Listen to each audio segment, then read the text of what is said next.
अजित पवारांकडून शहांकडे 60 जागांची मागणी। सध्या 42 आमदार तर काँग्रेसमधून 5 आमदार येण्याची शक्यता असल्यामुळे 60 जागांची राष्ट्रवादीची मागणी।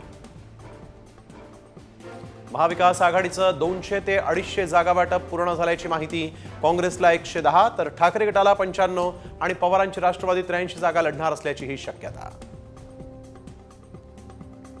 निलेश राणे लवकरच शिवसेना शिंदे गटात प्रवेश करणार असल्याची शक्यता। कुडाळमधून निवडणूक लढवणार असल्याची माहिती।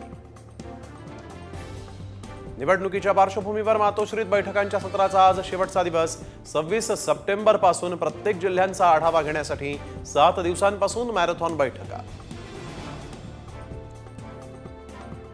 पुण्याच्या दौंडमधील अजित पवार गटाचे माजी आमदार तुतारी हाती घेणार। रमेश थोरात अजित पवारांना धक्का देण्याच्या तयारीत।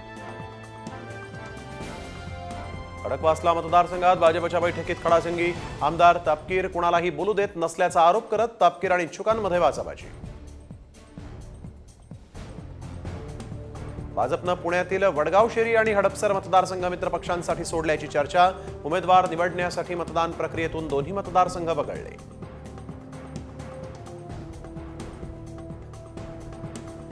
शरद पवारांच्या राष्ट्रवादीकडून नवरात्रीचे 9 दिवस आंदोलन। विद्या चव्हाणांच्या नेतृत्वात महिलांच्या मुद्द्यांवर निषेध नोंदवणार।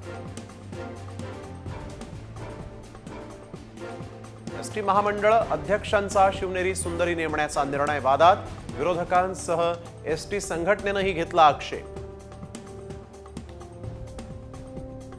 रोहित पवार राजेश टोपेंसह 50 जणांना पाडणार। लक्ष्मण हाकेंचं विधान।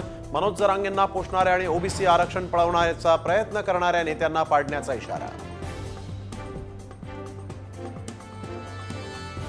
आमदार देवेंद्र भुयार यांचं महिलांबाबत वादग्रस्त वक्तव्य। त्यांच्या वक्तव्यामुळे आता नवा वाद निर्माण होण्याची शक्यता। गांधी जयंतीनिमित्त राज ठाकरेंचा ट्विटमधून वाचाळवीरांना टोला।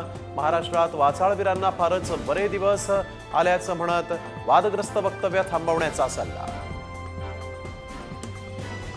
सह्याद्री अतिथीगृहाबाहेर पालकांचा ठिय्या। आजारी मुलांना घेऊन पालकांचं आंदोलन। पैसे नको, सुदृढ आरोग्य द्या, पालकांची मागणी। 4 लाख रुपया ये बीमारी पे खर्चा कर चुके हैं। हमारे आज तक यहाँ की सरकार